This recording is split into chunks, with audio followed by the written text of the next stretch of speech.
Hi everyone, and welcome once again to the review with me. Remember, I said we'll be reviewing our book, Why You Act the Way You Do by Tim Lahari. So we'll start very quickly with chapter 1, okay? So chapter 1, which is basically the introduction about the book, talks about temperament and how it influences everything that we do. Temperament shows in every aspect of our lives. And though we look similar, including twins, but the way we do things can be different, and therein our temperament comes out. So very quickly, we'll look at some of the ways temperament shows in each and every one of us. In our eating habits, we have some people who eat everything and also want to try new things. They are called the sanguines. And then the cholerics are stereotyped and want to eat basically a particular meal. They stick to one meal and don't move or change it in any time or anytime soon. We also have the melancholics who are picky eaters, and then they like to savor their food. When they are eating, they pick everything and want to feel the taste of each one. And then the last one also are very deliberate in their eating, and they are slow eaters. They can eat for more than an hour. They take their time to finish whatever they are doing. Now that has to do with eating. Another thing we can see temperament in is driving. We see that one person is an erratic driver. They get so much interest in wanting to overtake people, and then all of a sudden they lose interest and just drive.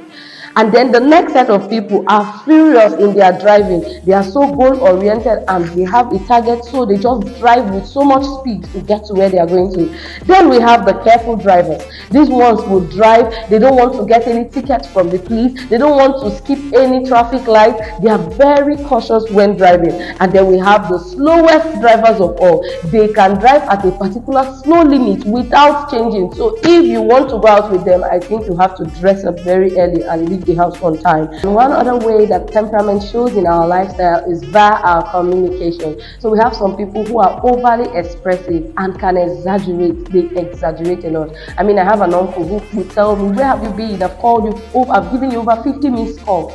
And when I check my phone, I've just seen only 3.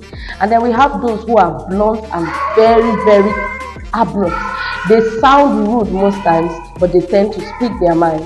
And then we have those who will not be the first to actually volunteer to say anything, but when you give them the opportunity to talk, they will keep going on and on. They think before they speak. I mean, I know so much about that because I'm one. And then finally, we have the last set who will not talk so much. They are the most calm and the most quiet. They only talk when necessary or when required. Now, what am I trying to say? Temperament shows in a lot of other habits. You can see it in our study habits. It can show in your handwriting, in the way you pay bills, and even the way you discipline a child. Temperament is so important and shows in every aspect of our life. So what then is temperament? Now, temperament is a combination of traits we inherited from our parents, okay? It is what decides if you are an introvert or an extrovert. Now, temperament, as much as it's something inherited from our parents, it also is being affected or influenced by some other factors, such as our environment, upbringing, sex, and a lot of other things. There are a lot of things that affect temperament. So very quickly, let's meet the temperaments. We have 4 temperaments. Now, we start with the first one. We call them sparky sanguine. Now, the sanguine is the fun guy. He always lives to have fun. He's the person who says, let's do things the fun way. Anywhere there's fun, you catch a sanguine there. You can see him as the overly dressed person in a room. He's the first to start up a conversation with a group of people, not minding if he knows them or not. For example, in the Bible, we have Apostle Peter. The next temperament is Rocky, the choleric. He's also an extrovert like the sanguine, but what differentiates him from the sanguine is that he is strong-willed, is practical, and disciplined. Where the sanguine says, let's do things the fun way, Rocky says, let's do things my way. So he can come out and be as being very bossy because he is goal-oriented and wants things to be done immediately. We can find that particular temperament in Apostle Paul in the Bible. Now, the third temperament is called Martin the melancholy.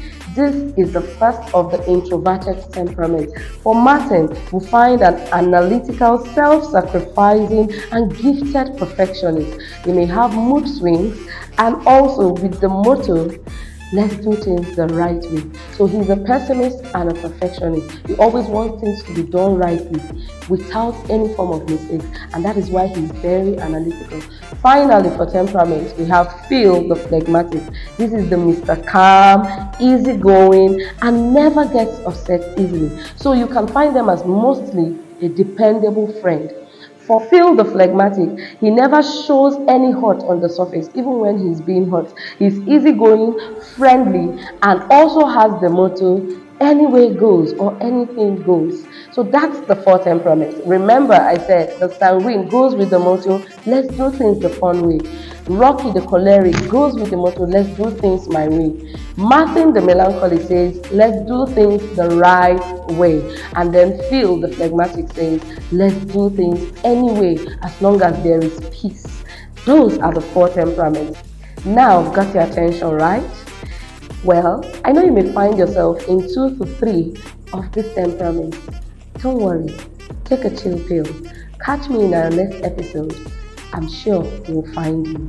Thank you for staying with me. I hope you found it interesting and educative. Please don't forget to like, share, follow, subscribe, and comment. At this point, we'll be ending chapter 1. That is just a summary. This book is just so interesting. I would really love you to join me read the book. We'll be moving on to chapter 2 in the next episode. Catch you later.